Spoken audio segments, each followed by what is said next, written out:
Chicos, buenos días. Buenos días, ingeniero. Buenos días.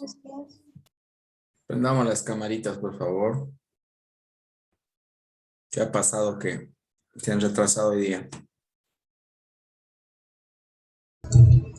Programación.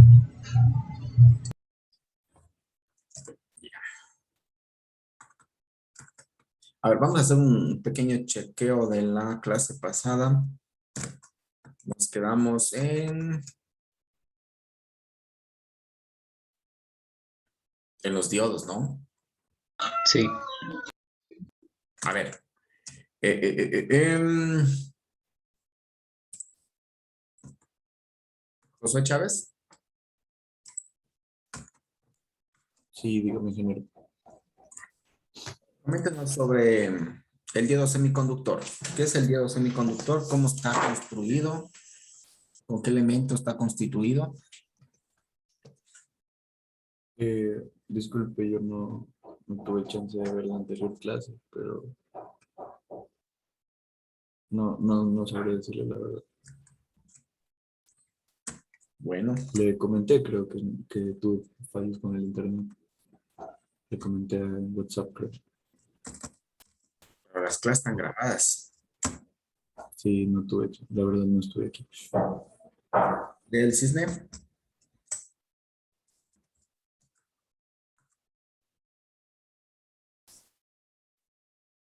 ¿Y el cisne en Calara? Sí. Ya, bueno, coméntenos sobre los diodos. El diodo. La camarita prendamos.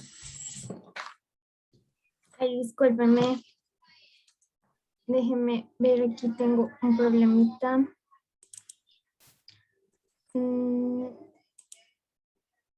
Ay, ya. Según lo que yo, la anterior clase, que el diodo tenía dos terminales, que estaba conformado por un anodo, que era positivo, y un cátodo, que era negativo.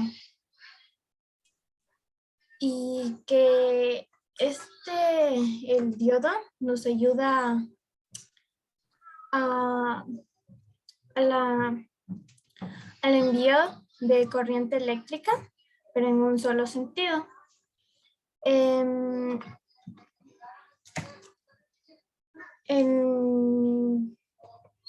diodo está compuesto por un tipo N y por un tipo B, si no mal me equivoco,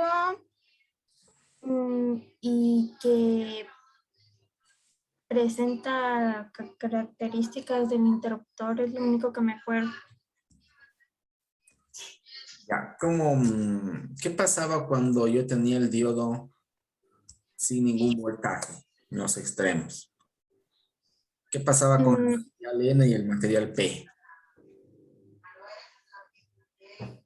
No había polarización, según lo que usted dijo, que no había polarización.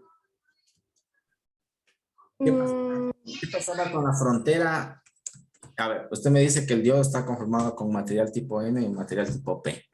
Ya, Sí. cuando tengo el diodo sin ningún voltaje, ¿qué pasa en esa región de frontera entre los dos materiales, N y P? ¿Qué sucede?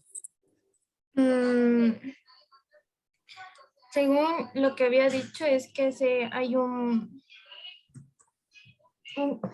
ay, no sé cómo explicarlo, un espacio entre estos dos, y los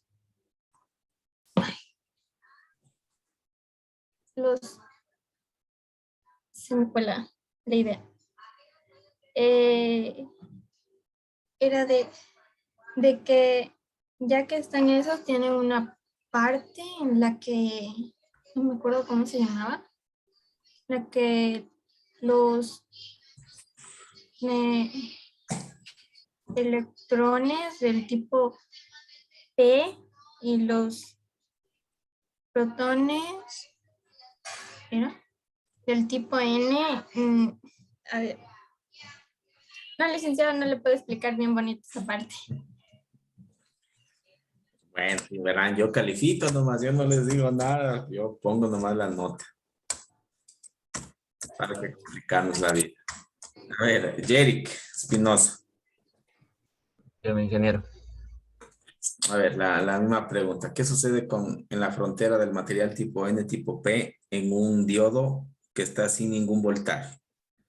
Cuando está sin ningún voltaje existe una corriente de saturación que sucede en la región de empobrecimiento, que existe unos pequeños electrones que cambian del material tipo N al tipo P y existe una pequeña corriente. Pero solo existe la corriente en esa región. Si medimos la corriente en el ánodo y en el cátodo no va a haber ninguna. Ya, correcto, es facilísimo. Ya, Jerick, ¿y qué pasa cuando yo tengo un voltaje positivo, mayor de Cuando cero? tengo un voltaje positivo, la gráfica es una exponencial. Es que cuando llega a un punto, la corriente comienza a subir disparadamente. Sí.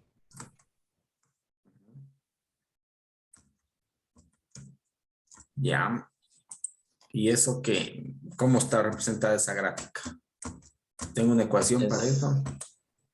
Era una ecuación, pero tenía un nombre. No me acuerdo cómo se llamaba el nombre. Shockley. Eso, Shockley, que era en base, que era en base a, ¿qué era? La verdad no me acuerdo cómo era la fórmula. Pero sí le podría decir que cuando era un voltaje negativo, vuelta llegaba a un punto en que era constante la corriente. Eso sí me acuerdo. Ya. Gracias. Karen Gonzaga. Sí. ¿Qué pasa cuando yo tengo un voltaje negativo? O cuando le pongo, le polarizo de forma inversa al diodo. ¿Qué sucede internamente en el diodo? El número de iones positivos en la región de empobrecimiento del tipo N se incrementa por la cantidad de electrones que hay libres, que estos electrones libres que hay son atraídos por el potencial positivo del voltaje aplicado. ¿Existe flujo de corriente? ¿Cómo? Cuando yo le pongo, por ejemplo, le pongo el positivo en el cátodo y el negativo en el ánodo, ¿hay un flujo de corriente en el diodo? Ah, Cuando está en polaridad inversa. se reduce efectivamente a cero. Ya, en teoría es cero, no hay corriente, pero decimos que hay un pequeño flujo de corriente. ¿Cómo se llamaba esa corriente? Saturación inversa. Ya, gracias. A ver, ¿qué más? ¿Qué más vimos?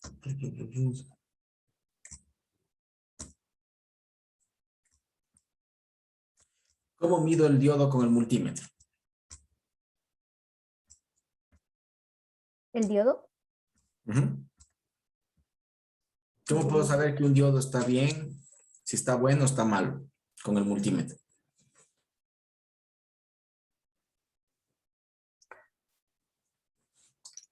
Por... No les sabría decir la verdad, no lo sé. Vamos con Andrés Guachón.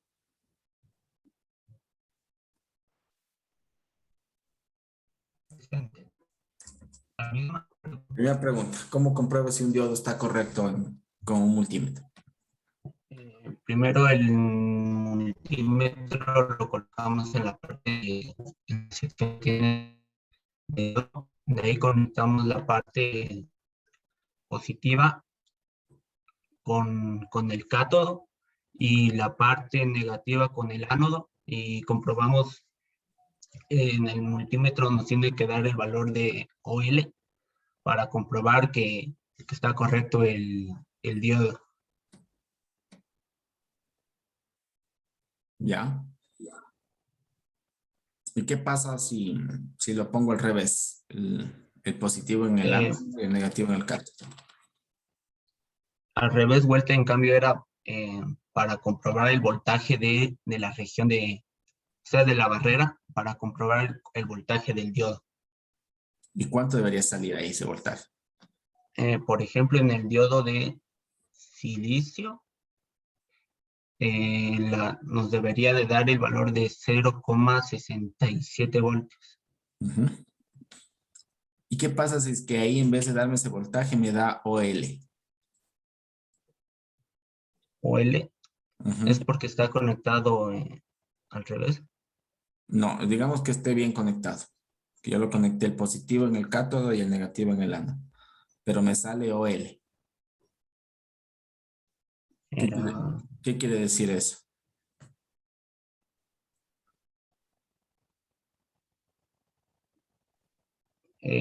que el diodo tiene algún daño o algo así. Ujú. Está defectuoso, ¿no? Es como que estuviera roto, estuviera quemado, ¿no? Ya, gracias. Gracias. Ya. Bien, chicos, vamos a quedar hasta ahí para no llevarnos mucho tiempo. Bueno, de la parte de la eh, rectificador de media onda, eso, bueno, ya lo van a hacer en la práctica también y lo están haciendo en la fuente, así que no lo vamos a ver mucho. Más bien dejémoslo cuando revisemos la práctica de laboratorio. Eh, a ver, ahora sí cuenten, ¿cómo les va con la práctica y con el proyecto? Decían que tenían ahí algún problema con los tiempos. Viviana, creo que escribió ayer en el grupo. Así es que no me sale la práctica y todavía me falta bastante del proyecto. Entonces decía que se nos podría dejar la práctica para la otra semana y esta semana para acabar el proyecto y estudiar para exponerlo. ¿Para cuándo? Los quedemos para el martes la práctica. ¿Les parece? Sí, para el martes está bien. Sí. A ver, voy a cambiarles de una vez. Entonces, práctica. Verán que es individual la práctica. A ver. Le subí un link, por si acaso le subí un link de LabsLang. Probaránle ahí, en ese link. Está en la tercera unidad. A ver, estamos martes 14. Martes 14. Ya.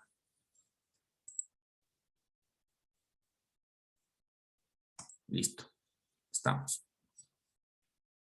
Oh, ¿qué pasó?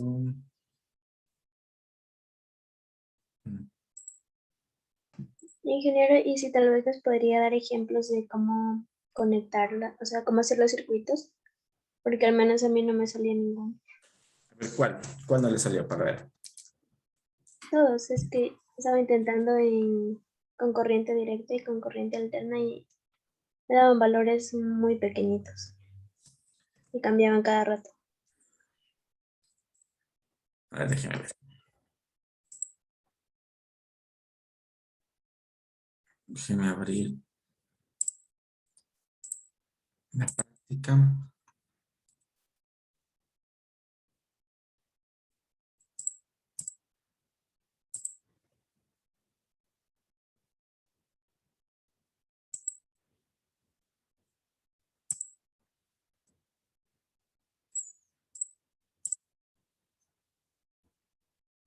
Tal vez pruébenle con este el laboratorio, el que está en la unidad 3.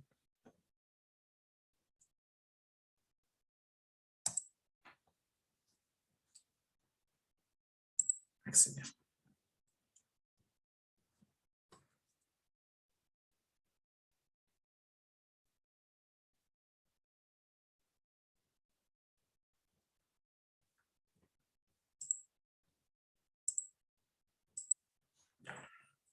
Digámosle el primero.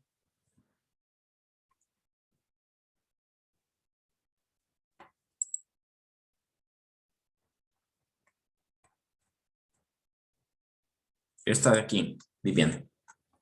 ¿Sí? Sí. Ya, entonces tenemos el diodo y tenemos una resistencia de 1K. Entonces, mire, aquí tengo el diodo. Esta franja blanca, como les dije, es el cátodo. Sí, entonces está así. El ánodo está el positivo. Entonces voy a darle la vuelta a esto simplemente. Así. Entonces el positivo de la fuente se conecta al ánodo. El positivo. ¿Cuántos voltios le dije que usen? 20. 10, no, aquí dice 10. 10, 10. Ya, entonces esto vendría la resistencia de 1K. Busco aquí una resistencia de 1K. ¿Cuál es?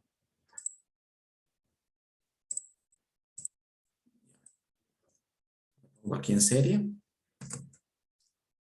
Y aquí esto va a tierra. Esto viene acá. Voy a conectar a tierra. Y este común de la fuente viene a tierra. Y este lo conecto a tierra. Así. Ya, ahí está, ¿no? Positivo entra el diodo. Aquí al ánodo. Cátodo viene a la resistencia. Y la resistencia viene a tierra. Ahí estamos, ¿no? Vamos a la fuente y le configuramos 10 voltios.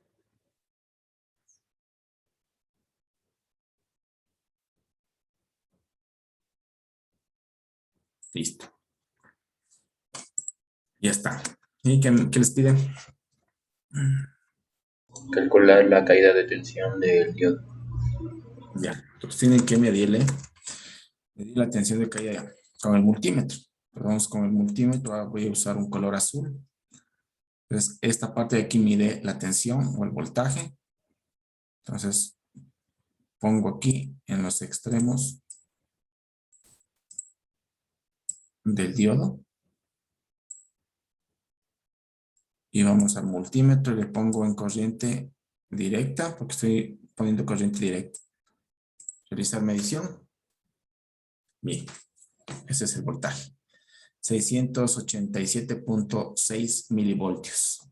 Eso en voltios es ¿cuánto? 0.67 voltios, ¿no? Que es justamente lo que hablábamos acá del voltaje de polarización, mire, en un diodo de silicio. Entonces, el diodo siempre va a tener este voltaje de 0.67. ¿Sí? Este voltaje de aquí. ¿Qué indica? Es el voltaje de polarización de la región de empobrecimiento, básicamente. ¿Sí? Entonces, si yo le cambio, por ejemplo, aquí a 20 voltios, voy a subirle, qué sé yo, a 15. Si yo le subo a 15 voltios, el multímetro me va a seguir dando un voltaje cercano a ese voltaje de polarización. ¿Sí ven? El cambio es mínimo. Entonces, ese es el voltaje que tienen que medir. ¿Qué más les pide? Medir la corriente. Pues para medir la corriente, en cambio, a ver, volvámosle acá a 10 volts.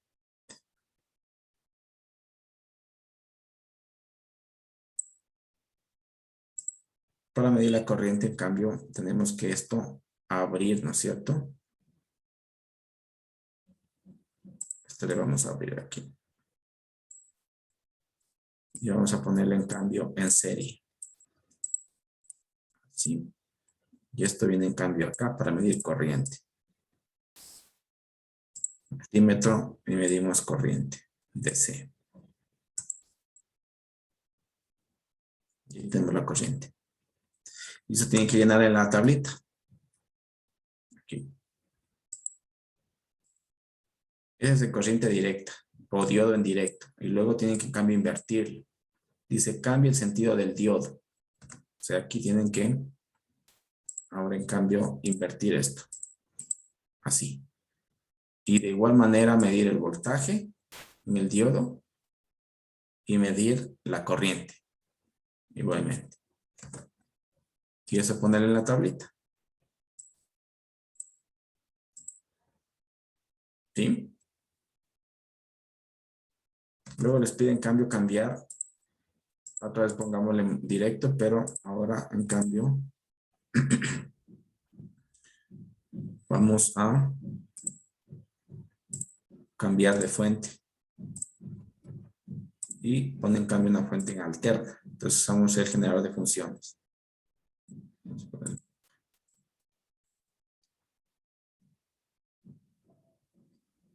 Y este en cambio dice que 10 voltios pico a pico. Generador. Amplitud 10 voltios pico a 50 hercios.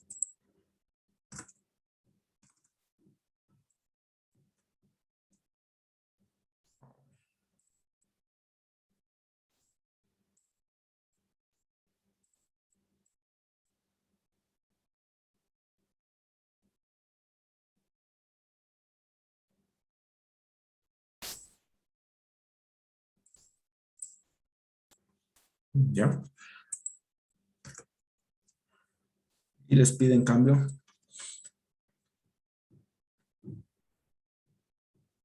mide la señal generada en el generador de funciones y la señal generada en la carga.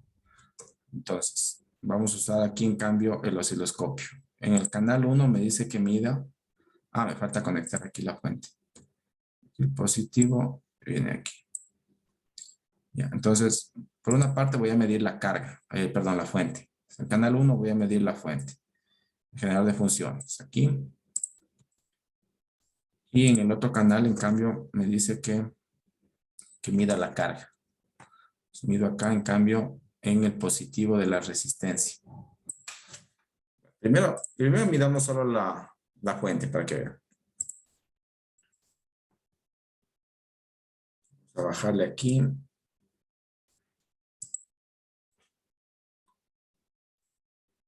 Bajar el voltaje porque aquí está es 10 voltios pico a pico. Entonces aquí pongámosle 5 voltios por división. Como este les medía el doble, obviamente aquí les va a medir 20 voltios pico a pico, ¿no? Que esto medía el doble. Acá también, bueno, pongámosle. Ya, esa es la señal sinusoidal de la fuente, ¿no? Pongámosle aquí un poquito más pequeña el eje X para que se vea más la onda. Ahí. Ya, y ahora en cambio me dice que mida la resistencia. Entonces vamos acá. Y aquí en cambio voy a medir en la carga.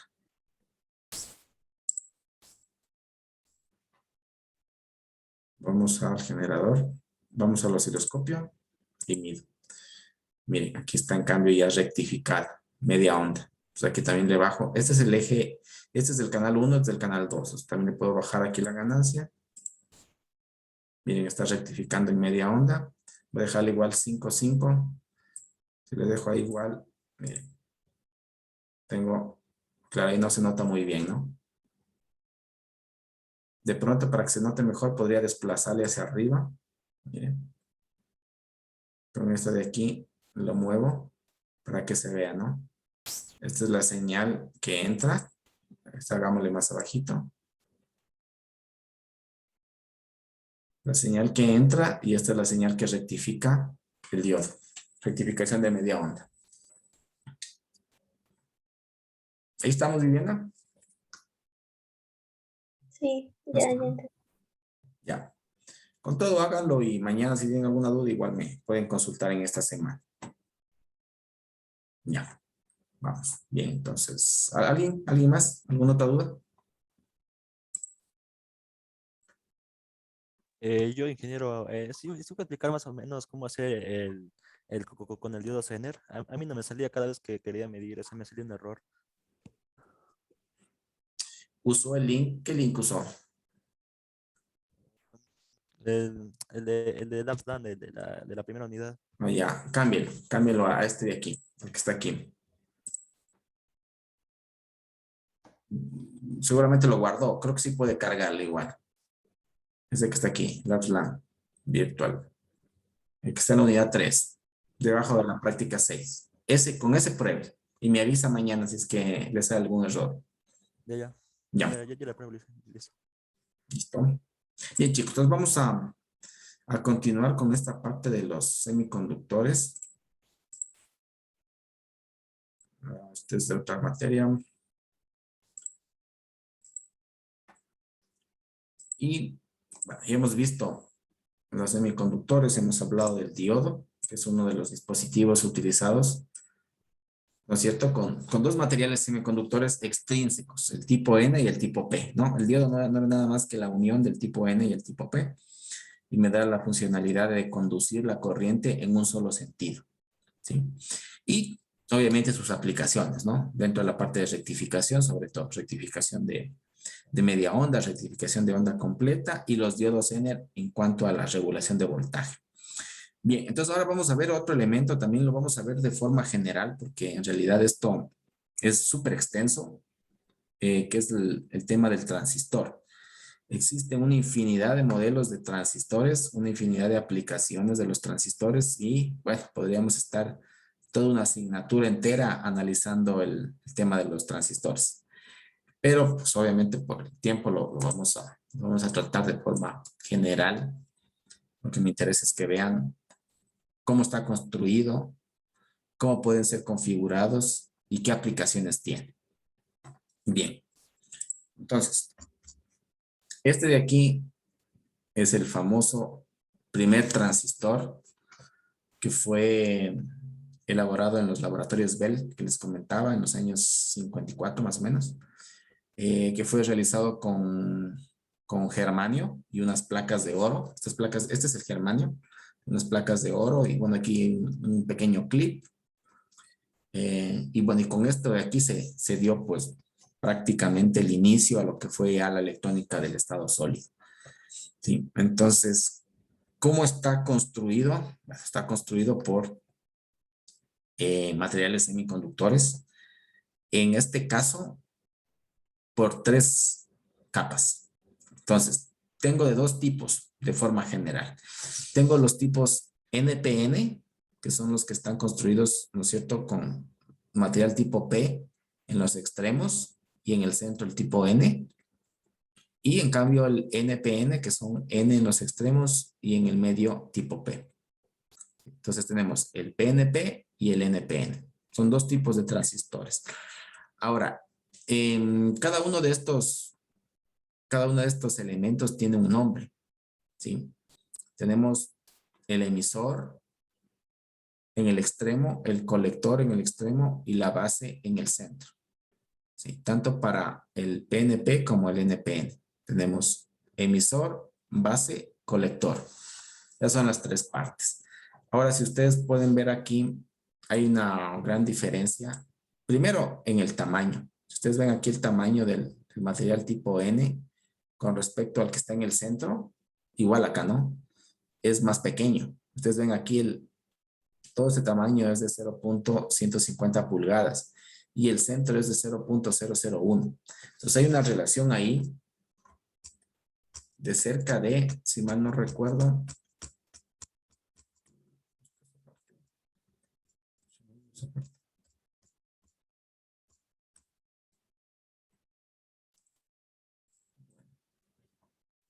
pues hablamos que tenemos ahí una relación muy pequeña, es decir, el material que está en el centro es mucho más pequeño en comparación al resto, ¿no? Los elementos que tengo en los extremos. Espérenme un segundito.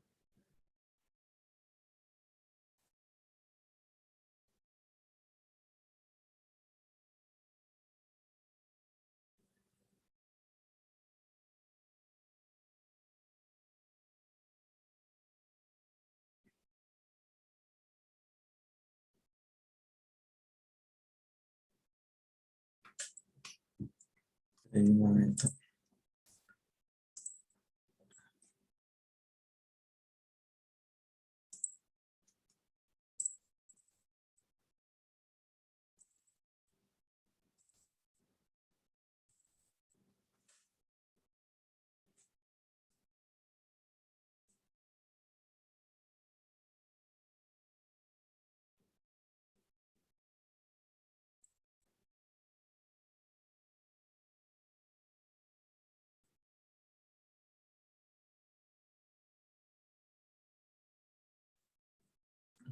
Tengo un problemita acá.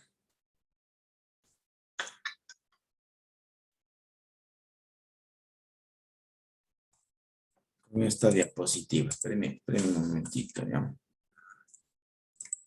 Tiene un error esta diapositiva.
Esta es, ya.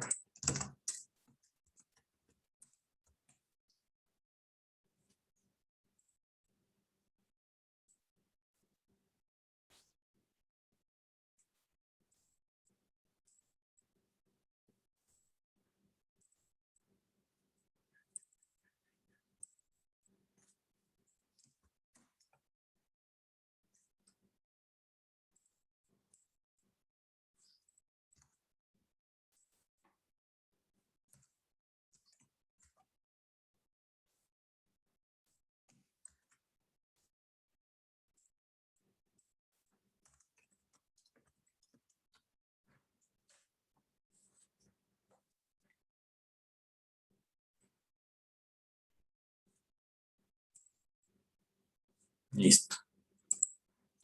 Ahora sí.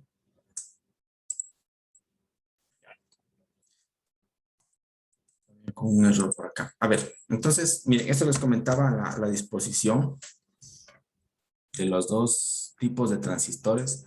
Miren la relación que existe. Estamos hablando que este tamaño, ¿no es cierto? Estamos hablando que tiene un grosor total de 0.150 pulgadas, ¿no? En comparación al 0.01 pulgadas del centro. Es decir, que existe una relación de 150 a 1 prácticamente, ¿no? O sea, aquí ocupa más o menos un 1 de todos estos 150 que tengo yo aquí de total, ¿no? Eso por una parte, en cuanto al tamaño. Y por otra parte, también en cuanto a lo que tiene que ver al dopaje. ¿Sí? Este de aquí, el del centro, por lo general tiene un menor dopaje, es decir, tiene una menor cantidad de, de portadores, ¿no? Sí. Y esta cantidad, digamos, de dopaje en comparación con el tipo P, por ejemplo, aquí, es de 10 a 1 también. Igual sucede acá, ¿no? El P de aquí también tiene menor dopaje en cuanto al material tipo N. Si estamos hablando igual de relación de 1 a 10. ¿Sí? Entonces, por ende, aquí pues se reduce obviamente o se incrementa la resistencia, ¿no? Hay más resistencia por lo que yo tengo menor cantidad de portadores libres dentro de aquí, ¿no? De esta parte de la base. Es una de las características de la construcción en sí del transistor.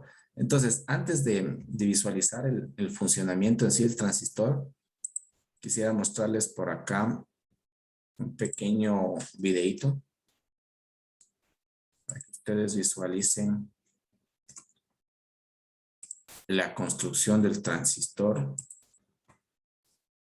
Bueno, es un videito que ya tiene algunos años, pero bueno, creo que es importante, ¿no? Y sobre todo creo que podemos utilizarlo también aquí por la parte de derechos de autor. Déjenme compartirles el audio.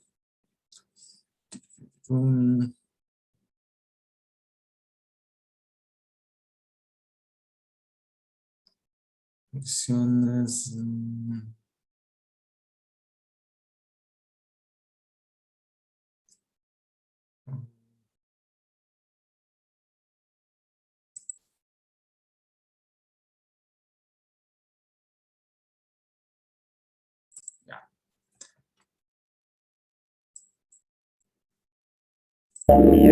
Muchos científicos lo consideran el invento.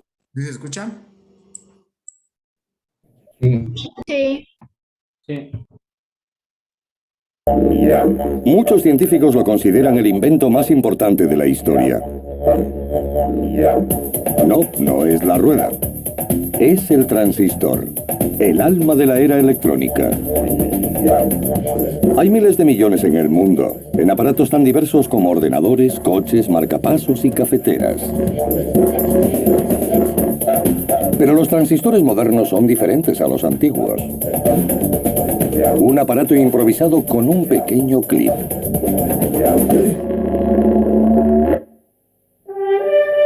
Conozcamos el tubo de vacío, el padre del transistor. En la primera mitad del siglo XX, el tubo de vacío era el alma de la electrónica, porque podía controlar el flujo de electricidad con extraordinaria precisión. El tubo fue la llave mágica para la primera televisión y el primer ordenador. Pero los tubos de vacío eran un problema. Se rompían fácilmente, eran inestables y demasiado grandes. Este es el típico tubo de vacío. Si hiciéramos un teléfono móvil con uno de estos, tendría el tamaño del Empire State Building. Afortunadamente, no tenemos que llevarlo encima. A finales de los años 40, los investigadores se esforzaban por hacerlo más pequeño y al mismo tiempo más resistente. La respuesta parecía estar en algo llamado electrónica del estado sólido. Los científicos estaban convencidos de que se podían conseguir las mismas funciones del tubo de vacío con un trozo de metal. Solo tenían que encontrar el metal adecuado. Fue entonces cuando empezaron a fijarse en los semiconductores. Los semiconductores son un tipo especial de material sólido. Están entre los metales que son buenos conductores y los aislantes que no son conductores. En aquel momento el germanio era uno de los pocos materiales conocidos por ser semiconductor. Un equipo de investigación de los laboratorios Bell estaba experimentando con el germanio. Encabezado por William Shockley, el equipo de John Bardeen y Walter Brattain creían que un trozo de germanio les permitiría el mismo sutil control de la electricidad que los tubos de vacío. Brattain era un investigador práctico y un hombre franco por haber nacido en una granja. Experimentaba ideas con gran habilidad. Era capaz de hacer muchas cosas en el laboratorio y de una forma muy sencilla. Interconectó dos placas de oro a través de una pieza de germanio. Si la corriente eléctrica podía fluir entre ellas, demostraría que el semiconductor, el germanio, podía sustituir al tubo de vacío. Pero había un problema. Las conexiones necesitaban presión para conducir bien la electricidad. Brattain lo solucionó. Usó un clip, como si fuese un muelle, para presionar ligeramente en la superficie del germanio. Quería conseguir cierta fuerza, ni mucha ni poca, y el clip le proporcionó la cantidad correcta de elasticidad. Funcionaba. El equipo de los laboratorios Bell tenía finalmente un sustituto para el tubo de vacío. Era pequeño, medía menos de 2 centímetros por el centro y cumplía su cometido, pero ¿cómo llamarlo? Walter Brattain buscaba un nombre para el aparato. Aumento amplificado del estado sólido no le gustaba. Necesitaba una palabra más pegadiza. Con trans se expresa la idea de transferir una corriente o un voltaje. Asistor recordaba a las resistencias. Eran complementos eléctricos ya conocidos. En el verano de 1948, el invento de Brattain, el transistor, fue presentado en los laboratorios Bell. La comunidad científica vibró ante las promesas del nuevo aparato. El público fue más reticente. Hasta 2 años después, cuando las radios de bolsillo aparecieron en las tiendas. Una de sus primeras aplicaciones fue la radio. Eso marcó la diferencia porque gracias a ella la gente podía estar comunicada en lugares remotos. Un hombre que estuviera en el desierto del Sáhara podía sintonizar su radiotransistor y escuchar lo que estaba ocurriendo en el resto del mundo. Incluso el público se dio cuenta de que algo había cambiado. En 1956, Shockley, Brattain y Bardeen recibieron el premio Nobel por su invento. Los transistores empezaron a ser cada vez más pequeños y los científicos pudieron integrar millones de ellos en los chips de silicio. Fue una manera de agrupar varios transistores, no cableándolos de forma individual, sino montando un circuito completo. Fue algo muy importante. Ese invento, junto con el de los transistores, ha permitido las aplicaciones que hoy disfrutamos en nuestra vida. Los aparatos electrónicos, quimeras en los días de los tubos de vacío, ahora son prácticos y posibles. En esta lámina puede haber miles de millones de transistores. Si añadiéramos todos los transistores que se hacen al año en el mundo, el número sería mayor que el número de gotas de lluvia que caen en el estado de California, incluyendo las zonas más lluviosas del norte. Es difícil imaginar lo que sería la cultura de la corriente eléctrica si quitáramos todo lo que tiene transistores. Forman parte de radios, televisiones, relojes, alarmas, PCs, portátiles y probablemente de todas las cocinas modernas, por no mencionar la lavadora y el coche. Hoy existen más de 40 millones de transistores en el mundo por persona.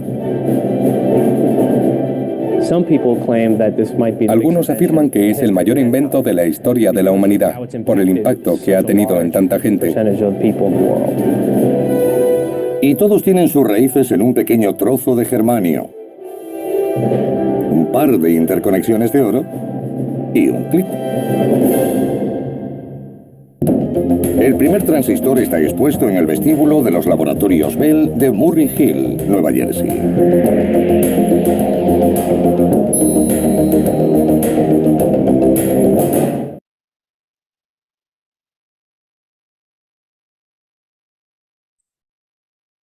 Bien. ¿Qué les pareció? Interesante. ¿Qué les llamó la atención de ahí? El hecho de que necesitaran presión los transistores para funcionar, al menos los iniciales. A ver, no le escuché muy bien. Que necesitaran presión los transistores para funcionar. O sea, no sabía. Allá. Estaban agregarle un poco de presión para que pueda conducir, ¿no? ¿Qué más? Como les dije, miren, bueno, yo les hablaba de la electrónica, ¿no? Que fue como que el punto de partida que dividió, digamos, la historia de electrónica analógica, de la electrónica de tubos de vacío, a la electrónica de estado sólido. Inclusive, miren que dice, ¿no? Que es considerado uno de los inventos más importantes de la historia de la humanidad. Fue así tanto que ganó un premio Nobel, ¿no? Los inventores de este dispositivo. Y luego de eso viene un segundo hito, como les decía, que es ya la parte de los circuitos integrados, ¿no? A través de los transistores se dio ese paso, ese salto a los circuitos integrados y ahora pues tenemos, bueno, aplicaciones que son inclusive mucho más compactas, ¿no? Lo que es un teléfono móvil, lo que es una tablet, un computador, ¿no? Tiene varios circuitos integrados. Pues hemos llegado a tal punto que los circuitos integrados tienen millones de transistores dentro. Imagínense tener un chip que mide unos 3 centímetros, tener millones de transistores dentro. ¿Sí? Bueno, en el video habla de que más o menos, por ejemplo, estamos hablando que cada persona tiene alrededor de unos 40 millones de transistores, ¿no? Dentro de los equipos que maneja. Y actualmente debería ser muchísimo más, ¿no? Porque imagínense que solo un chip pueda tener millones de transistores. Entonces, imagínense un teléfono móvil que tiene algunos chips. Entonces, estamos hablando que un teléfono tiene varios cientos de millones de transistores. Entonces, más o menos para que tengan una idea, ¿no? Del avance que se ha tenido en estos últimos años. ¿Algo más, tal vez? ¿Qué quieran comentar?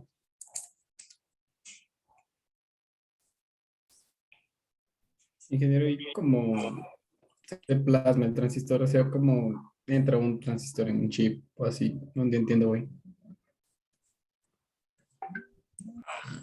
A ver, veamos otro video. ¿Quieres ver otro video? Necesito verlo más detallado para entender mejor. A ver, ya adelantémonos un poquito con los chips. Déjenme ver un video que es en cambio los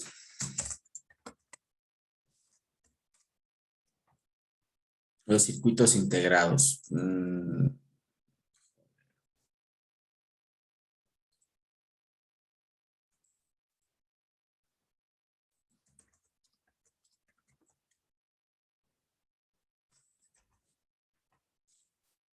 Para eso se usan máquinas súper precisas. Estamos hablando de inclusive de nanotecnología. Déjenme ver cómo estaba este video. Creo que lo encuentra con fotolitografía.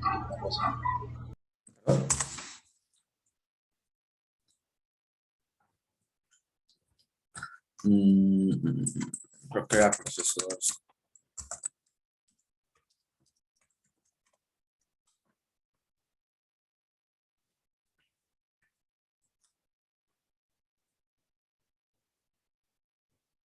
Ingeniero, una pregunta.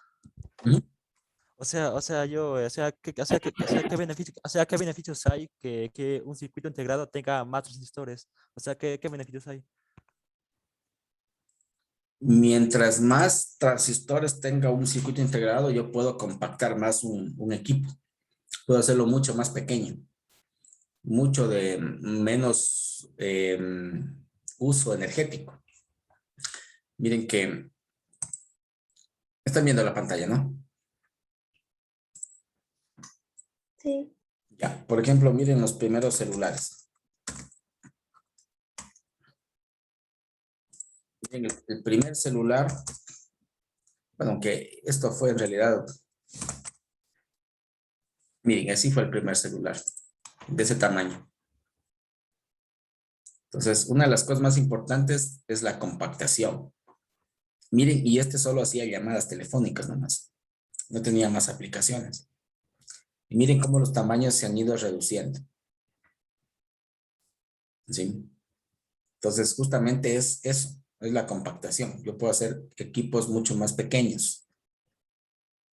Los celulares actuales, los smartphones, imagínense, podemos hacer llamadas, tenemos una pantalla, ¿no? Podemos enviar mensajes de voz, mensajes de texto. Tenemos una cámara de alta definición. Tenemos GPS. Tenemos un sinnúmero de aplicaciones operando bajo el mismo dispositivo. Y eso se lo logra gracias a la compactación. Y eso tiene, bueno, tema ya de la siguiente asignatura, pero veamos, por ejemplo, los niveles de integración de los circuitos integrados. Y hay una división aquí. Miren, para que ustedes vean, se dividen los chips. Entonces hay, por ejemplo, veamos aquí, esta tablita, si se ve.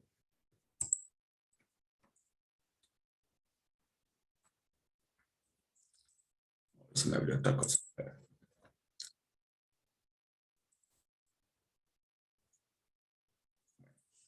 Miren, por ejemplo, esto. En 1965 teníamos los SSI. Son estos tipos de circuito integrado. Dice Small Scale Integrate. Integración de baja escala. Aquí estamos hablando que tiene un número de funciones más o menos mayor a unos 100 transistores más o menos por chip. Esto me sirvió para hacer compuertas lógicas. AND, OR, NOT. Sí. Luego vinieron en 1968 los MSI. En cambio es una media escala de integración. Estamos hablando que tiene de 100 a 1000 componentes. Luego los LSI, miren, de 1000 a 10,000. Y así, ¿no? Ha ido subiendo. Hasta llegar, miren, en los 80. Inclusive hay uno más que no está aquí. Pero bueno, veamos, por ejemplo, en los 80, el VVLSI. Aquí tenemos ya más de 1 millón de elementos dentro de un integrado. Y aquí, en cambio, están ya los microprocesadores, memorias y algunos otros dispositivos que utilizamos en la actualidad. Entonces, respondiendo a la pregunta del compañero, mientras más elementos tengan un chip, tengo más funcionalidades. Imagínense pasar de tener una compuerta lógica a tener un microprocesador. ¿Sí? Gracias a esto se ha podido, digamos, tener los computadores, ¿no? Las laptops. Tener una laptop reducida, pequeña, ¿no? Una tablet. Básicamente, miren este tamaño. Y eso puede tener millones de elementos integrados dentro de este chip. Entonces, eso es lo importante. Y aquí viene justamente lo que hablábamos la clase pasada, la ley de Moore. Es una ley empírica.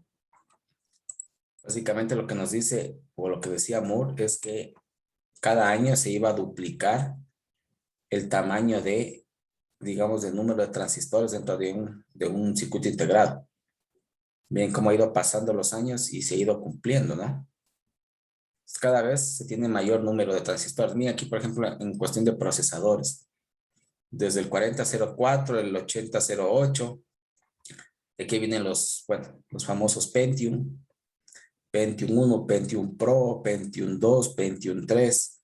Miren, ¿no? Estamos aquí hablando ya de, por ejemplo, aquí dentro del Pentium 2 hablamos de unos 10,000 millones, ¿no? De transistores. Pentium 4 ya ha sido subiendo, ¿no? Mientras más transistores se le ha puesto, el procesador es mucho más potente, ¿no? Entonces, más o menos va por ahí el tema. Ahora el videíto que les quería mostrar, déjenme verle. Oh. Había un video. No recuerdo el nombre. Parece ser este.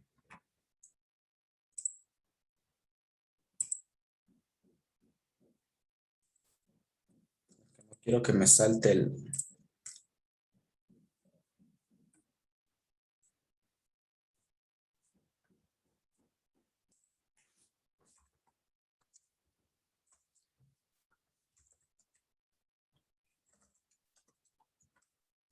Este creo que es.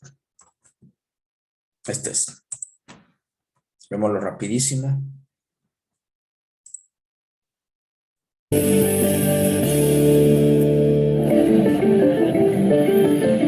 Aunque no nos demos cuenta, estamos rodeados por lo que posiblemente sea el invento más revolucionario de los últimos 50 años.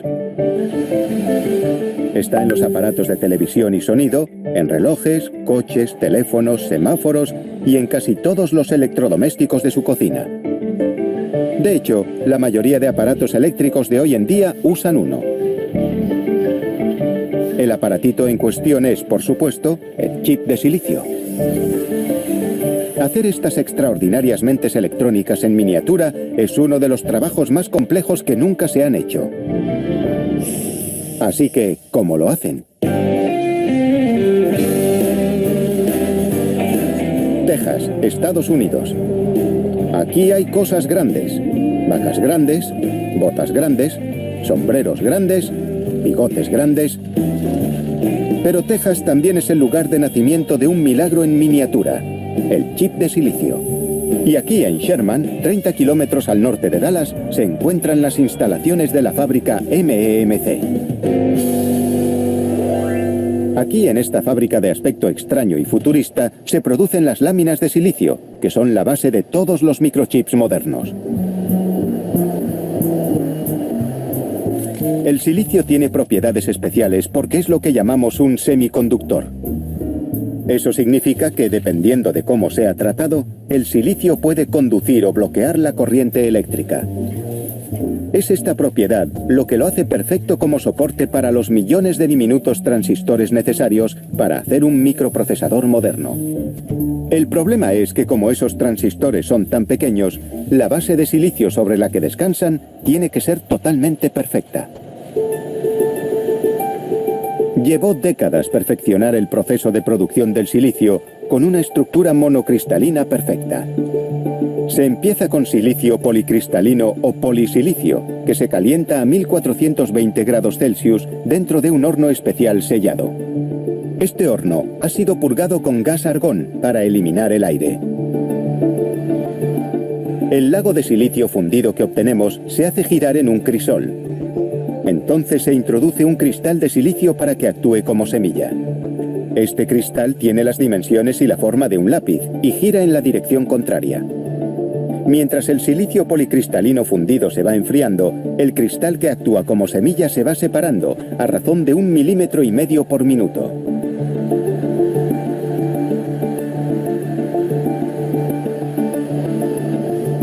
El resultado es un solo cristal de silicio que pesa unos 200 kilos y tiene un diámetro de unos 200 milímetros. El cristal es tan fuerte que soporta todo su peso con un solo hilo de 3 milímetros de espesor. Pero es muy quebradizo y ahora hay que cortarlo sin que se quiebre. Así que, tras varias pruebas con productos químicos y rayos X para comprobar su pureza y orientación molecular, se mete en una cortadora de lonchas de silicio. Esta sierra de cable de 10 toneladas usa una red de cables muy delgados que se mueven muy rápidamente para producir obleas de silicio que tienen solo 2/3 de milímetro de espesor y una pureza del 99,99999%. Pero una vez cortado, han quedado marcas microscópicas en la superficie, así que hay que pulirlas mediante un proceso llamado labrado. Pero incluso después de pasar por esta moderna pulidora, las láminas no están suficientemente lisas, así que hay que pulirlas otra vez, ahora mediante un proceso químico. El resultado son obleas de silicona con una superficie de rugosidad inferior a 0,1 nanómetro. Ya completamente pulidas, ahora por fin están listas para empezar con el diseño del circuito. Colocar millones de transistores sobre estas pequeñas láminas es el trabajo que hacen los fabricantes de chips como Texas Instruments. En 1958, el inventor del circuito integrado, Jack Kilby, consiguió poner un solo transistor en su diseño. Hoy la última generación usa casi 1.000 millones de transistores y según la ley de Moore, ese número se duplica cada 2 años. Pero cuantos más intentan poner en cada diseño, más pequeño tiene que ser el transistor. Hay más de 250 millones de transistores en este diseño. Alguien tiene que hacer que encajen en esto. Trabajar a esta escala microscópica representa un gran problema para los fabricantes de microchips. Cuando un transistor tiene una anchura de solo una 10.000ª parte de milímetro, la mínima partícula de polvo puede causar el equivalente electrónico a un descarrilamiento. Así que antes de que los trabajadores como Dane Bailey se pongan a trabajar en la fab, debe ponerse el disfraz de conejo. Para nosotros, fab quiere decir fabricación. Aquí hacemos los microchips. Empezamos con las láminas de silicio y las hacemos pasar por una multitud de pasos en el proceso de fabricación. Para el producto que sale de aquí, un procesador de señal digital, solemos realizar unos 1.500 pasos diferentes en el proceso de fabricación, de principio a fin. El proceso de fabricación se lleva a cabo en una habitación limpia de clase 1, con casi 18.000 metros cuadrados. Gracias a 12.000 toneladas de equipos de aire acondicionado, el aire de esta habitación es 1000 veces más limpio que el de un quirófano. En realidad hay menos de 3.500 partículas por metro cúbico de aire, tan pocas como es posible, ya que una sola partícula que aterrice en una zona puede destruir un chip. Para que se hagan una idea de la limpieza de esta habitación, el simple hecho de caminar produce unos 5 millones de partículas por minuto. Para evitar que los trabajadores que producen polvo aún sin saberlo sean una fuente de contaminación, estas máquinas llamadas FOUP mueven los paquetes de obleas a través del complicado proceso de construcción. El problema central es miniaturizar los diseños complejos para imprimirlos luego en las láminas. Eso se consigue mediante un proceso llamado fotolitografía. Primero, se cubre la lámina con productos químicos fotosensibles que se endurecen al exponerlos a la luz ultravioleta. En habitaciones oscuras se hace pasar la luz a través de una imagen del diseño y luego a través de una lente para miniaturizarla y finalmente sobre la lámina. Cuando se quita el producto químico, el diseño permanece como si de una imagen fotográfica se tratara. Pero para colocar todos los componentes sobre la lámina hay que hacerlo capa a capa, como los pisos de un rascacielos en miniatura. Para completar el trabajo, los FOUPs hacen que las láminas completen el mismo ciclo hasta 40 veces, repitiendo el proceso de grabado fotográfico para cada nueva capa. Algunas capas se calientan a alta temperatura, otras se someten a ráfagas de plasma ionizado, otras se bañan en metales. Cada tipo de tratamiento cambia las propiedades de una capa determinada y poco a poco forma parte del rompecabezas construyendo el diseño del chip. Las láminas terminadas de silicio llevan hasta 1000 microchips diferentes y más de 4 billones de componentes de circuito. Ahora solo hay que cortar y recortar, y el largo camino entre ser arena y una placa de circuito habrá terminado. Lo que antes era un montón de arena sin ningún valor, ahora puede cambiar de manos por un precio de 10.000 euros el gramo, y también puede calcular los 1000 primeros decimales del número pi en un abrir y cerrar de ojos. El poeta metafísico William Blake afirmó que podía haber un mundo en un grano de arena. Pero si mirara otra vez hoy, estaría mucho más sorprendido al descubrir 1000 millones de diminutos transistores. Que va colocado sobre una tarjeta electrónica. Preparar el chip para su instalación en la tarjeta es una operación delicada y de precisión.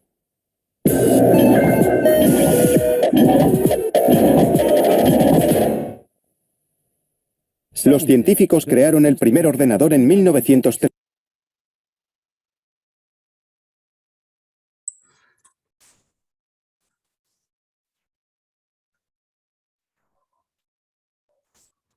¿Escuchan?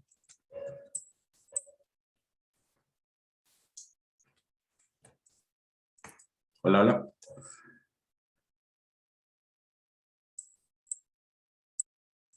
¿Me escuchan? Sí. ¿Qué tal? ¿Qué les pareció? Sí, muy interesante. Bueno, ahí esperemos que esté un poquito más claro el tema de los chips, pero como les digo, este es un tema ya que le hemos de tratar en la siguiente asignatura de diseño de circuitos. Por ahora, centrémonos en el transistor. Vamos a terminar esta parte del transistor. Entonces, la construcción, como les dije, miren, básicamente es al unir 3 elementos extrínsecos. Puede ser 2 tipo P y 1 N, que sería en este caso un transistor NPN, o puede ser un transistor PNP, dependiendo de cómo se juegue con estos 3 elementos. Entonces, como les dije, tiene 3 partes, que es el emisor, base, colector. Bien.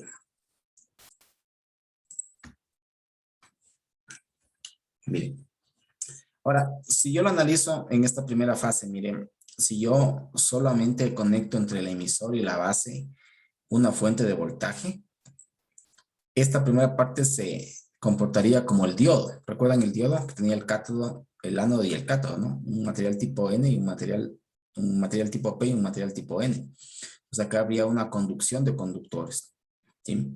Y si acá en cambio en la otra parte yo le conecto el positivo, miren, en la base y el negativo en el cátodo, en cambio sería también como un diodo, pero en este caso en polaridad inversa. Entonces aquí solo habría una pequeña corriente de saturación con portadores minoritarios y aquí habría justamente una región de empobrecimiento, ¿no es cierto? Eso si yo lo considero así de forma separada, ¿no?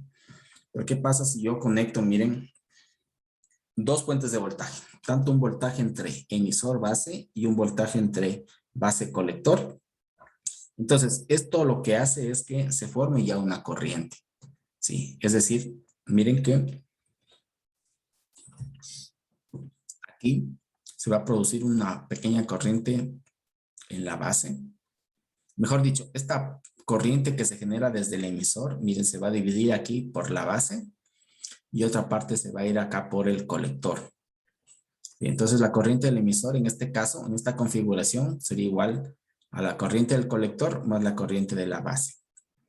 Y en este caso, la corriente de la base, del colector, perdón, me dice que es igual a la corriente mayoritarios más una corriente de minoritarios. Esta corriente minoritaria se le llama la corriente de fuga. Sí, es una pequeña corriente que en realidad es muy pequeña, que casi no se la considera, Ya vamos a ver luego que prácticamente se la desprecia, ¿no? Esto estamos hablando en miliamperios, estamos hablando de esto en microamperes o nanoamperios, en comparación con la corriente del colector que está en miliamperios. Entonces es bien pequeña esta corriente de aquí. Entonces, básicamente el transistor, ¿se acuerdan ustedes que hablábamos que me sirve para dos cosas? Por una parte me sirve para esto de aquí, que es un amplificador. Ahí estás conectado.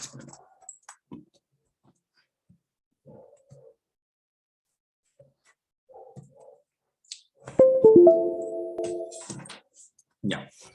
Por una parte me sirve para amplificar.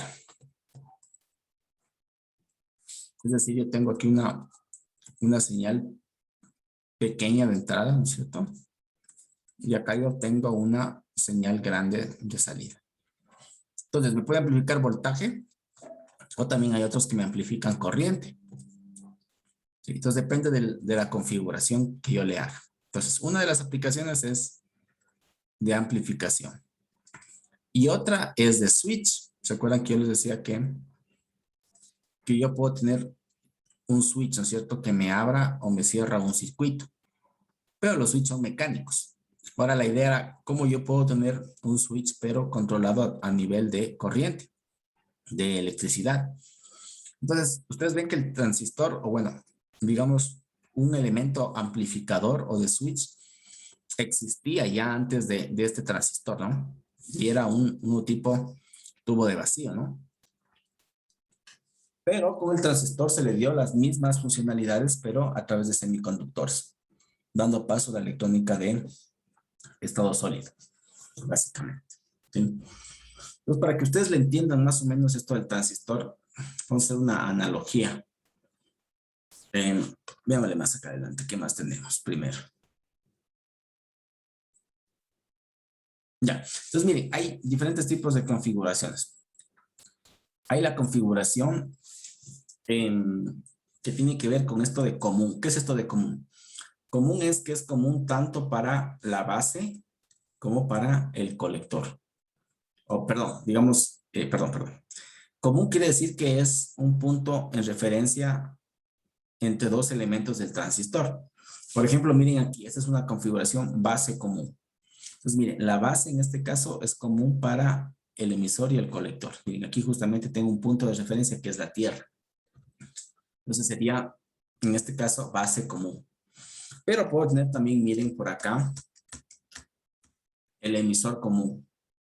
¿Sí? En este caso, en cambio, el emisor, miren, tengo el punto de tierra. Y puedo tener también el colector común. Miren, aquí en cambio el colector se le conecta a tierra. Entonces, dependiendo de dónde yo ponga la tierra, la referencia va a ser el común. ¿Listo? Entonces, cada una de estas configuraciones tiene sus aplicaciones, tiene sus características de funcionamiento y sus aplicaciones. Entonces, veamos primero el base común. Entonces, miren, la base común está configurada de esta manera. Miren, tengo dos fuentes de energía. Aquí yo tengo como aquí la base es común. Entonces, miren, yo tengo el voltaje emisor en la base y el voltaje del colector. Entonces, ¿cómo se comporta esto? Miren, igual tengo yo aquí una respuesta exponencial. Si ustedes ven la gráfica aquí, yo tengo un conjunto de entradas para el amplificador en base común. ¿Qué relación en este caso? Miren la corriente, esta corriente del emisor, con el voltaje base emisor. Entonces aquí digamos va a haber un voltaje base emisor, ¿no es cierto? Entre estos puntos de aquí. Al relacionar estas dos partes de aquí, yo voy a tener, en este caso, varios niveles de voltaje de salida. En este caso sería aquí. Ese sería el voltaje de salida. Aquí sería un voltaje de colector base. ¿Sí? Entonces miren aquí la gráfica, justamente me indica esta relación. Mira, aquí está el voltaje base emisor, que sería este voltaje de aquí. Y bueno, aquí me muestran diferentes gráficas para diferentes salidas. Mira, aquí tengo la corriente, en este caso, del emisor. ¿Sí? Entonces, miren, como va subiendo la corriente y el voltaje, yo tengo diferente, en este caso, niveles de voltaje de salida de la base colector. Pues miren, yo tengo aquí, por ejemplo, esta gráfica que tengo de 1 voltio. Pues miren cómo va. Si ustedes se fijan aquí, el voltaje del emisor crece muy poquito. Miren, por ejemplo, la diferencia que existe entre aquí, miren, por ejemplo, entre aquí y acá. Estamos hablando de 0,6 voltios a 0,8 voltios. Entonces, está entrando un voltaje pequeño. Y miren acá, en cambio, en la base está saliendo un voltaje más grande. Miren, de 1 voltio, al aumentar pocos voltajes nomás de la entrada, miren, yo tengo acá ya 10 voltios, 20 voltios. O sea, se ve claramente cómo yo puedo tener un amplificador, ¿sí? Teniendo aquí con una entrada pequeña, y tener aquí un voltaje mucho más grande. ¿De acuerdo? Bien. Ya. Aquí también, bueno, esto es la configuración como un amplificador, pero como les dije, también se puede comportar como un switch. Entonces, dentro de los transistores, yo tengo 3 regiones básicas de interés. Aquí tenemos, bueno, una gráfica, miren, del voltaje del colector base en relación de la corriente del colector. ¿Sí? Entonces, miren aquí, estas gráficas de aquí es para cada una de las corrientes que yo tengo de entrada en el emisor. Entonces, yo tengo 3 regiones. Por una parte, miren, tengo la región de corte, tengo la región de saturación y tengo la región activa. Cuando está dentro de la región activa, este va a funcionar como un amplificador. Cuando está en la región de corte y en saturación, funciona de otra forma. Vamos a ver entonces. Veamos, entonces en la región activa dice, miren, la unión base-emisor se polariza en directo, ¿sí? En tanto que la unión colector-base se polariza en inversa. Y aquí tenemos, miren, la corriente del colector con relación a la corriente del emisor. Estamos hablando que son muy cercanas. Ustedes pueden ver aquí en la gráfica, yo tengo 1 amperio, 1 miliamperio en la corriente del emisor, que vendría a ser también a 1 amperio cercano, no 1 amperio de la corriente del colector. Ya. Entonces, miren, en la región de corte de aquí, en cambio, se define como aquella donde la corriente del colector, en cambio, es igual a 0. Miren que aquí no existe, si ustedes ven aquí, en el eje Y no existe una corriente del colector. ¿Sí? Entonces, es como que si yo tuviera aquí, en este caso, un circuito abierto. ¿Sí? Porque no está dejando fluir corriente. ¿Estamos? ¿Está ahí?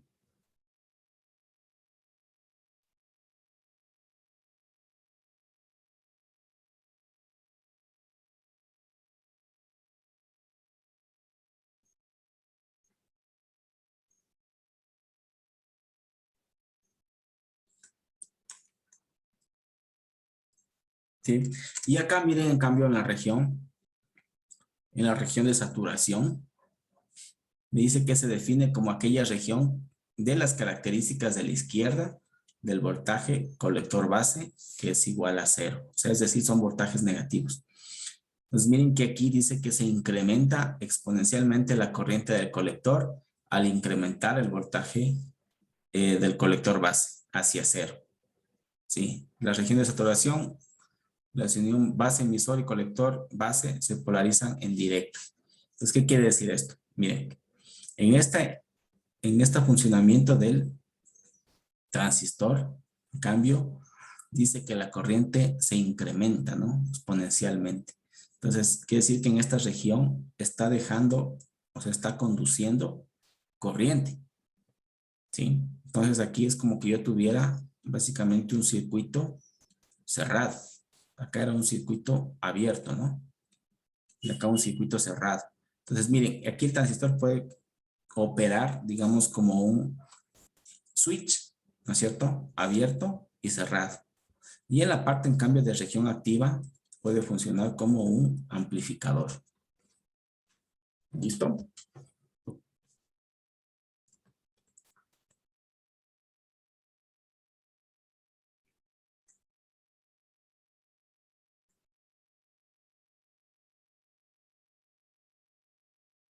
Listo.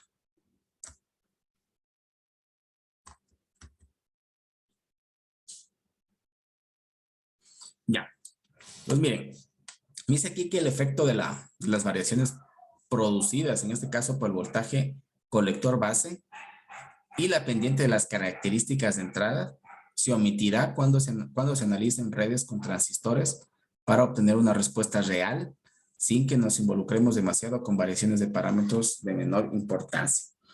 Entonces es lo que les decía, miren aquí, si ustedes ven aquí sería este el comportamiento que yo tengo de el transistor, ¿no es cierto? Al evaluar el voltaje de base emisor y la corriente del emisor con la salida del voltaje colector base. Entonces me dice que aquí yo lo considero en la parte real como que yo tuviera aquí una recta, ¿no? O sea, es a partir de este voltaje de aquí. Miren cómo crece este voltaje de en este caso del colector de la base. Y esto se da justamente, miren, en 0.7 voltios. Con ese voltaje de base emisor, yo tengo, miren, un crecimiento en la corriente, en el voltaje del base colector. Y esto es muy importante, miren, creo que es una de las partes más importantes, que es este alfa de aquí. Este alfa se le conoce como el factor de amplificación en cortocircuito en base común. ¿Qué quiere decir? Miren, el factor de amplificación, como ustedes ven, relaciona la corriente del colector con la corriente del emisor. Es decir, la corriente que sale con la corriente que entra. Sí, esa vendría a ser la ganancia. Pues por decirles algo, si yo tengo un alfa, este DC significa en corriente directa, ¿sí? Pues cuando está en corriente directa, digamos que tengo un alfa de 100, por decirles, la ganancia de 100. ¿Qué quiere decir eso? Quiere decir que mi salida, en este caso, BC, va a ser igual a 100 por la entrada, ¿sí? Entonces quiere decir que en este caso la salida va a ser 100 veces más que la entrada. ¿Sí? Es lo que me quiere decir la ganancia. ¿Sí? Es el factor de ganancia. Y aquí en cambio tengo, miren, el factor de ganancia, pero en corriente alterna. Aquí se calcula en cambio la variación de corriente del colector dividido para la variación de corriente del emisor. ¿Sí? Y estos parámetros de aquí yo los puedo visualizar en el datasheet de los transistores. Son parámetros que los puedo encontrar. Bien, entonces, a ver.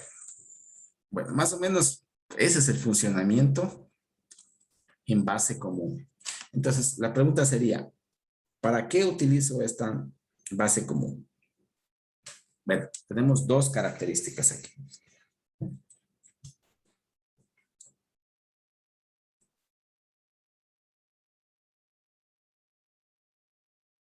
En este caso, se lo utiliza para un amplificador de voltaje. Entonces, es un amplificador. Primero, de voltaje. Y segundo, se caracteriza por tener un ancho de banda muy elevado. ¿Qué es esto de ancho de banda? ¿Se acuerdan cuando yo les explicaba de las señales periódicas o señales en general que yo la podía representar en función de la frecuencia? ¿Se acuerdan? Por decirles, si yo tenía una señal periódica, me daba una cierta señal aquí en el plano de la frecuencia que me indicaba cuál va a ser esta representación, ¿no? Por decirles 50 hercios. ¿Sí? Pero hay señales, obviamente, que no son periódicas, algo así, ¿no? Yo les decía que tienen diferentes componentes de frecuencia. ¿Sí? Y eso estaba dado justamente por Fourier, que me decía que esta señal yo la puedo descomponer en varias señales periódicas de diferentes amplitudes y frecuencias. ¿Se acuerdan? Entonces, aquí están justamente las componentes en frecuencia. Entonces, el ancho de banda, ¿qué me quiere decir? Quiere decir que yo puedo, digamos, este amplificador puede funcionar con este ancho de banda de aquí. Es decir, con señales, por decirles, entre 10 y 200 hercios, por decirles. ¿Sí? Entonces, se lo utiliza justamente este tipo de amplificador cuando yo tengo señales de este tipo, mire, por ejemplo, de audio. ¿Sí? Porque yo aquí tengo bastantes componentes de frecuencia. Entonces necesito que este amplificador funcione igual, digamos, en, qué sé yo, en 100 hercios, me amplifique como una señal, digamos, de mayor frecuencia. Digamos de 100 hercios. ¿Sí? Eso también lo amplifica. ¿Sí? Eso es el ancho de banda. ¿Sí? Entonces, repito, en base común se lo utiliza como un amplificador de voltaje y para señales que tienen un ancho de banda elevado. O sea, que tienen bastantes componentes de frecuencia. ¿Sí?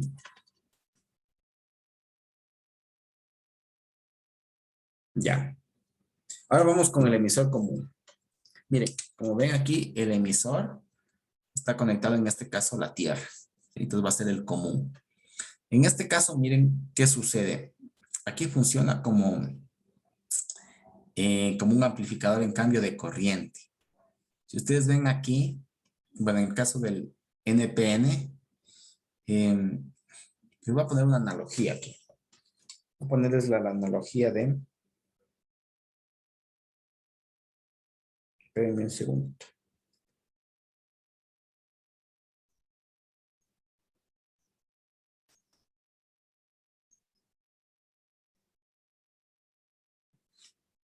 Vamos a ponerle aquí una tubería. Digamos que esta es una tubería de agua, ¿cierto? Y digamos que aquí existe un cierto mecanismo, como una tapita, digamos, ¿no? Pues cuando esta tapa está totalmente sellada, el agua no fluye, ¿no? No fluye acá.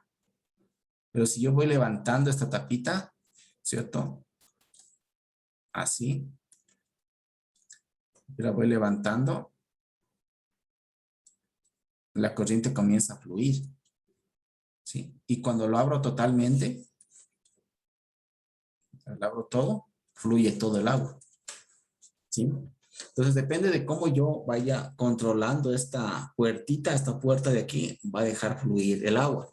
Entonces lo mismo sucede en el transistor, pero aquí en cambio estamos hablando de corriente. Entonces esta válvula de aquí, digamos, esta puertita es como que yo la controlara aquí con un flujo de corriente. Cuando aquí en el colector le inyecto corriente, es como que me comienza a abrir esta puerta y me deja pasar más corriente. Sí, de forma proporcional. Mientras más corriente yo tenga aquí, mayor va a ser aquí la corriente que me va a dejar salir. Eso se lo puede ver, miren aquí en esta grafiquita. Yo tengo aquí, miren, una corriente. Es como que yo tuviera aquí en el colector está entrando una pequeña corriente. ¿Sí? Y acá en cambio entre el colector y emisor, miren, está fluyendo una corriente más grande. Si yo voy incrementando esto, digamos aquí yo le hago esta corriente más grande aquí en la base, obviamente aquí también va a incrementar mucho más la corriente que va a salir. Algo así, ¿no? O si yo lo hago más finito todavía, esta corriente, aquí va a tener más finita la corriente de salida, pero es proporcional, ¿sí? Entonces, justamente es un amplificador de corriente, en cambio. Bueno, en el PNP, en cambio, miren, lo único que cambia es la dirección, ¿no? Aquí, en cambio, la corriente está saliendo de la base y aquí, en cambio, está fluyendo la salida del emisor hacia el colector. ¿Sí? Bien. Aquí tenemos el comportamiento, también la región de saturación, la región activa, pero miren, en cambio aquí hablamos de corrientes. Entonces, mientras yo incremente, en cambio aquí el voltaje del colector emisor, que sería este voltaje de aquí, borrar este. Colector, este de aquí. Colector emisor, este de aquí. De acuerdo a cómo yo lo incremente y a la vez incremente esta corriente de la base, perdón, la corriente del colector aquí, va a ir incrementándose, miren, esta corriente de la base. ¿Sí? Y lo cual hará que mi corriente de base se incremente, ¿no? al incrementarse el voltaje colector-emisor, que sería esta parte de aquí, con respecto al voltaje base-emisor. Veamos acá, base-emisor, sería este voltaje de aquí. ¿Ya? Entonces, miren, aquí también igual tenemos una ganancia, ¿sí? Que también relaciona las corrientes. Corriente del colector, corriente de la base. Y esa es una ganancia en cambio beta. Esa también ustedes la encuentran en el datasheet de los transistores. Pero este beta, igual tengo en corriente directa y en corriente alterna. Este beta, por ejemplo, en corriente directa, ustedes la van a encontrar como HF. ¿Sí? Pero este HF, ustedes ven, el F es con letras mayúsculas. Es en corriente directa. Y el HF, en cambio, con letras minúsculas, es este de aquí. En cambio, es la ganancia en corriente alterna. Déjame ver si buscamos un pequeño datasheet. Por ejemplo, del transistor de este. Del 2N222.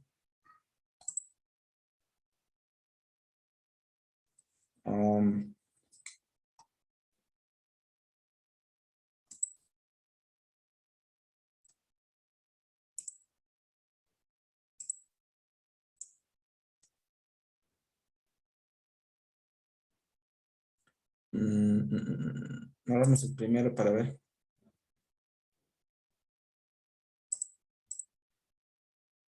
Datasheet es la hoja de datos, ¿no? Hay esta página que es All Datasheet, donde encuentran los datasheets de casi todos los elementos electrónicos. Entonces, miren, aquí tenemos el tipo de encapsulado. Miren, tiene 3 patitas. Después, en algunos casos les indica cuál es la base emisor colector. Mira, aquí les dicen, ¿no? El pin 1 es el emisor, el 2 la base y 3 el colector. Y ese es el símbolo del transistor. Mire, aquí está el HF. Si ustedes ven aquí es con mayúsculas, entonces es en corriente directa. ¿Sí? En este caso, no me está dando, el valor mínimo es de 75, me dice.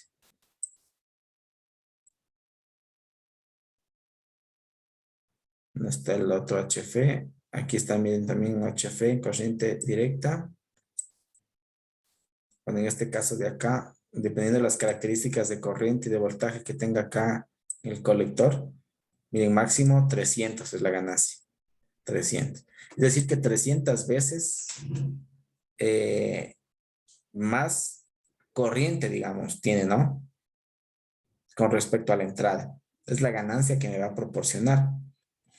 Ahora, hay otra forma también de, a ver, les hago una consulta. ¿Cómo pueden ustedes saber cuál es la base colector y emisor de un transistor? Sin ver el datasheet. Con el multímetro, pero no con la consola media. ¿Ya? Con el multímetro. ¿Qué me mide el multímetro?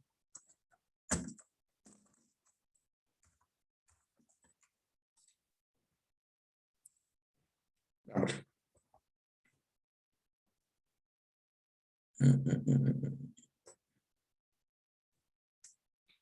Es uno que mide transistor. Este de aquí, por ejemplo, tiene, miren, para transistor. Lo que no se le ve muy claro. Y tal vez, miren, si ven estos huequitos de aquí, aquí les dicen, mire, NPN y PNP. Ustedes se ubican aquí, emisor, base, colector. Bueno, pueden irle cambiando de lugar para ver en dónde les mida. Y aquí obviamente tienen que ponerle ustedes acá que dice HF. Entonces HF les va a medir en este caso la ganancia, miren, en corriente directa. Les va a dar aquí el valor del HF. ¿Ya? Bien. Allá. ¿En dónde se utiliza este tipo de amplificadores?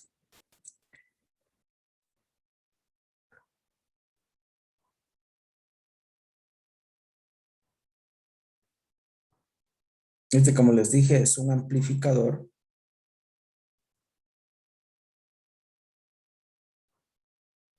de corriente, por una parte. Espérame un ratito.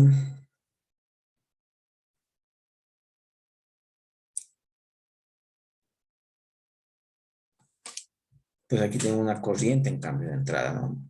Pequeña. Y acá van a tener una corriente más grande. Por una parte. Entonces, primero es un amplificador de corriente.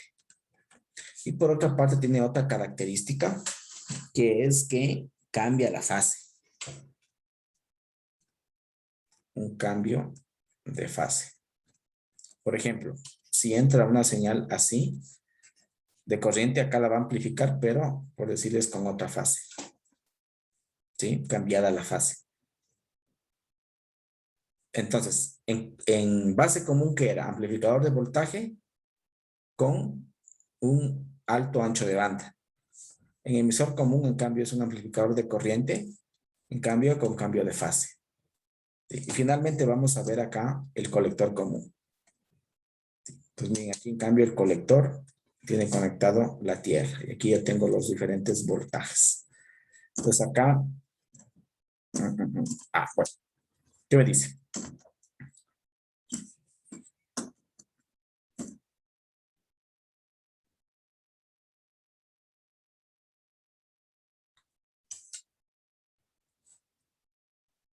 Ya, entonces miren, una de las desventajas de el base común y emisor común es que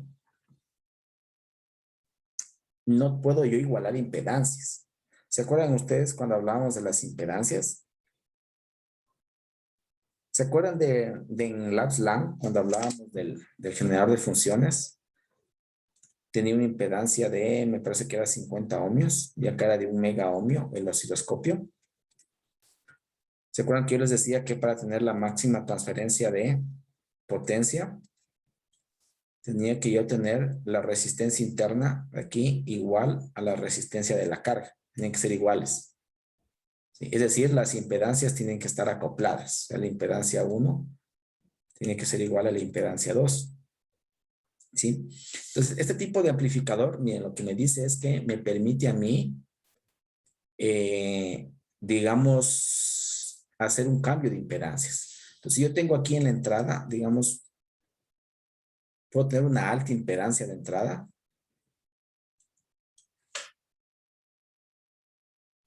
Y a la salida, en cambio, yo voy a tener una impedancia más baja. ¿Sí? Es decir, me sirve a mí para yo poder hacer un cambio de impedancias en el circuito, en un circuito. ¿Sí? ¿Para qué me sirve esto? El cambio de impedancia, justamente, por ejemplo, en la elaboración de un radio. Digamos, ustedes tienen un radio receptor, tienen una antenita, esto viene a un receptor, ¿no es cierto? La antena, digamos, les va a entregar una pequeña señal. Y esto primero va a un amplificador. Va a un amplificador. Y esto va a un demodulador. Bueno, hay varias fases dentro de la parte de electrónica de radiofrecuencia. Entonces, como les digo, cada uno de estas fases tienen una impedancia. Entonces, para que aquí no haya pérdida de la energía, se requiere que todas estas fases estén acoplados. ¿Se acuerdan cuando hablábamos, inclusive, digamos, la antena tiene que ser de 50 ohmios? El cable tiene que ser de 50 ohmios. Igual aquí el amplificador tiene que ser de 50 ohmios. Entonces, imagínense que yo pusiera aquí un amplificador de base o de emisor común. Aquí me va a dar una impedancia grande, de 1 mega ohmio. ¿Sí? Y esto me va a hacer que me desacople mi circuito. Entonces, para poder acoplarlo, yo requiero justamente este tipo de amplificador. Colector común. ¿Sí? Entonces, me permite a mí acoplar la impedancia de entrada con la impedancia, la impedancia de salida con la impedancia de entrada. ¿De acuerdo? Bien. Y aquí tenemos un amplificador, por ejemplo, el 3204. Ese es el símbolo también, me olvidé decirle, el símbolo del transistor. Entonces, bien, yo tengo aquí el colector, el emisor y la base. Aquí hay, por ejemplo, ¿cómo puedo yo configurarlo? Aquí me dice es un transistor, miren, PNP, en emisor común. Ustedes ven aquí, el emisor está conectado al común. ¿Sí? Emisor común me dice con señal alterna en la entrada. Bueno, hasta ahí con el tema de transistores. No sé si tienen alguna duda. Ya estamos ya con el tiempo.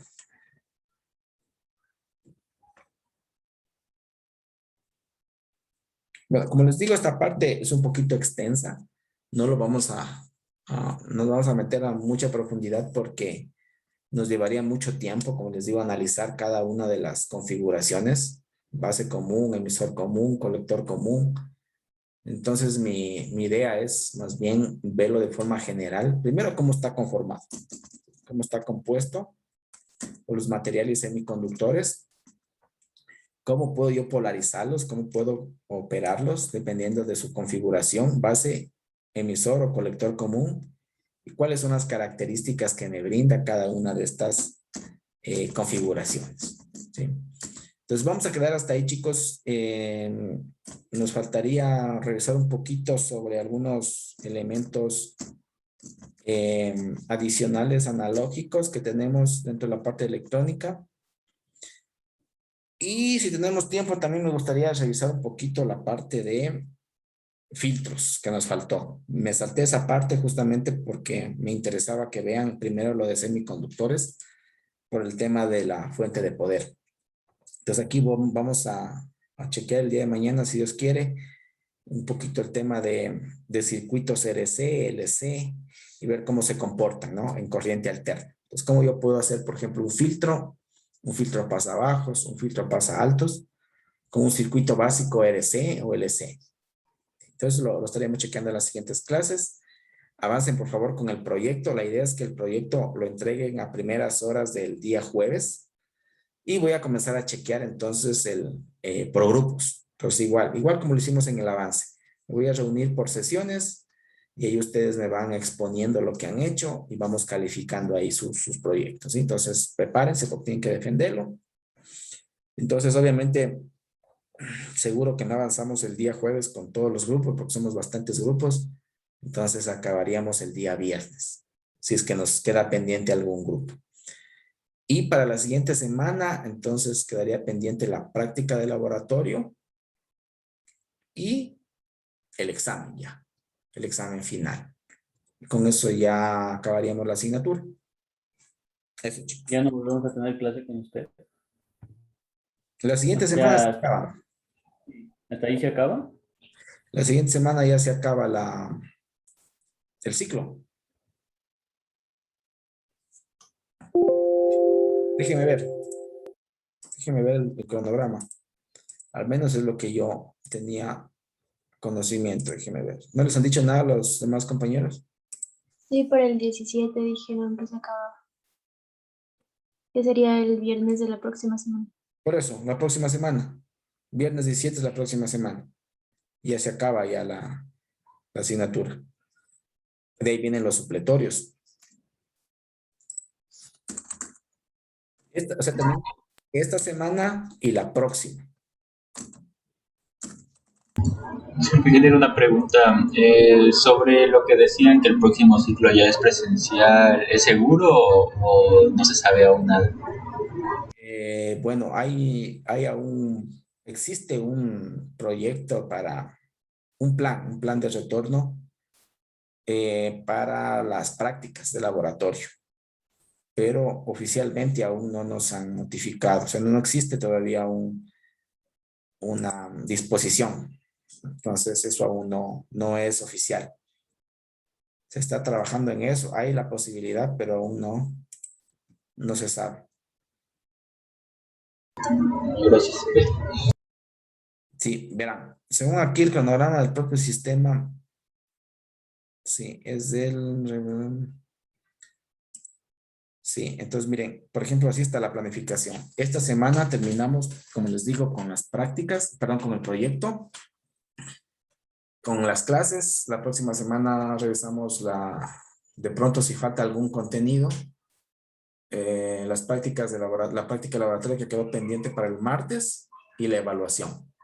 Entonces la evaluación ya podríamos irlo platicando, no sé si lo podríamos dar de pronto el jueves, podría ser que tenemos 2 horas. ¿sí? Y acabaríamos ya. O sea, el día jueves ya acabaríamos. Y el día del 20 al 24 tenemos que ya hacer la socialización de notas, ¿no? Pasar las notas.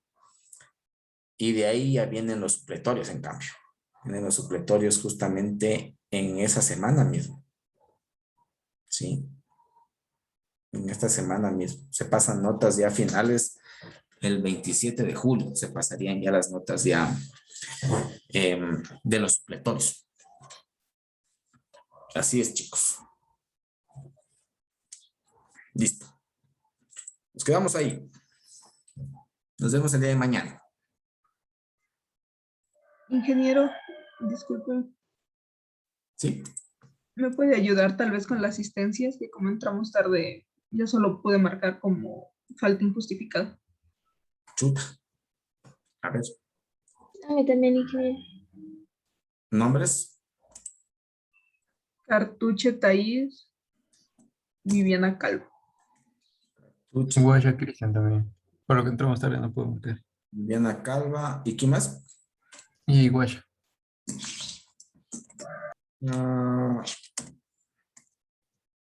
Cristian. Sí. ¿Alguien más?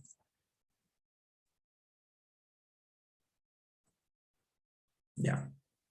Listo, chicos. Nos vemos el día de mañana. Mañana. Hasta luego. Luego.